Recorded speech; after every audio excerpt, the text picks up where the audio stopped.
नमस्कार, मी डॉक्टर राजेश ठोकळ, सहयोगी अधिष्ठाता कृषी तंत्रज्ञान शिक्षण आणि प्रमुख शास्त्रज्ञ सिंचन जलव्यवस्थापन योजना बाळासाहेब सावंत कोकण कृषी विद्यापीठ येथे कार्यरत आहे।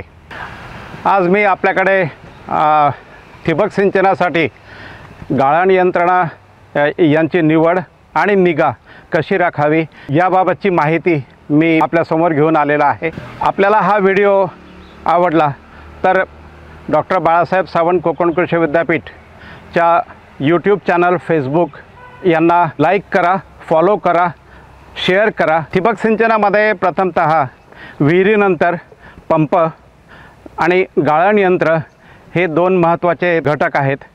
पंपाची निवड करताना प्रामुख्याने पंपाला हेड किती लागतो आणि पंपाला प्रवाह किती लागतो याप्रमाणे पंपाचा हॉर्स पॉवर निवडावा। बाजारात अनेक प्रकारचे पंप उपलब्ध आहेत, त्यापैकी सेंट्रिफ्युगल पंप ज्याला आपण मोनोब्लॉक म्हणतो आणि सबमर्सिबल पंप हे शेतीसाठी आपण वापरत असतो।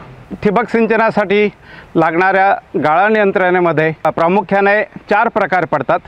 त्यापैकी सँड फिल्टर म्हणजेच त्याला वाळूचं गाळण यंत्र असं म्हणतात, स्क्रीन फिल्टर म्हणजेच जाळीची फिल्टर यंत्रणा, डिस्क फिल्टर आणि हायड्रोसायक्लोन फिल्टर असे हे प्रामुख्याने 4 प्रकार पडतात।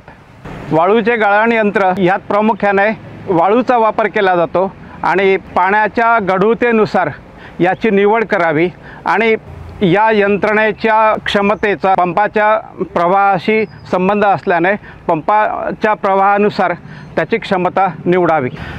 यानंतर दुसरा प्रकार आहे जाळीची गाळण यंत्रणा किंवा याला स्क्रीन फिल्टर असं म्हणतात।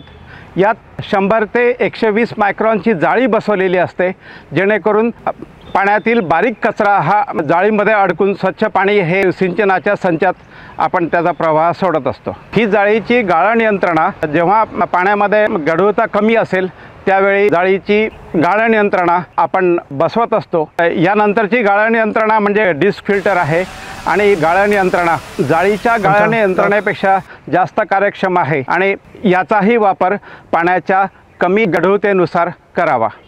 हायड्रोसायक्लोन हे फिल्टर जेव्हा पाण्यामध्ये जास्त जाडीचे कण असतात आणि मातीचे कण असतात त्यावेळी हे फिल्टर वापरणं अतिशय आवश्यक आहे। ठिबक सिंचनातील गाळण यंत्रणेची काळजी आणि निगा घेताना प्रथमतः वाळूच्या फिल्टरची निगा आपण बघूयात।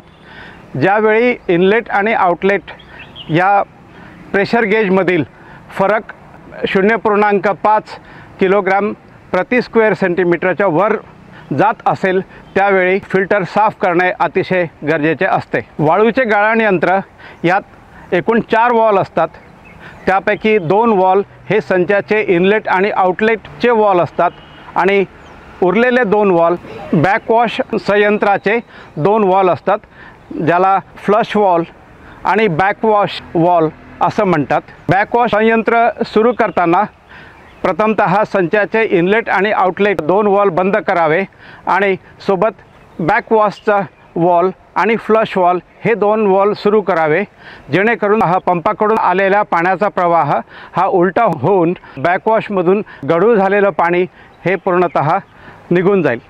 बॅकवॉशमधून आलेलं पाणी स्वच्छ निघाल्यानंतर बॅकवॉश संयंत्र हे बंद करावे आणि संचाचे इनलेट आउटलेट वॉल सुरू करून संच पूर्वतः सुरू करण्यास हरकत नाही। स्क्रीन फिल्टर रोज संच सुरू करण्याआधी साफ करणे अतिशय गरजेचे असते।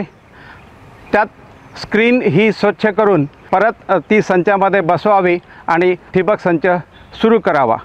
तसेच चकत्यांचं फिल्टर ह्यातसुद्धा रोज चकत्यांचं फिल्टर साफ करणं अतिशय गरजेचं असतं।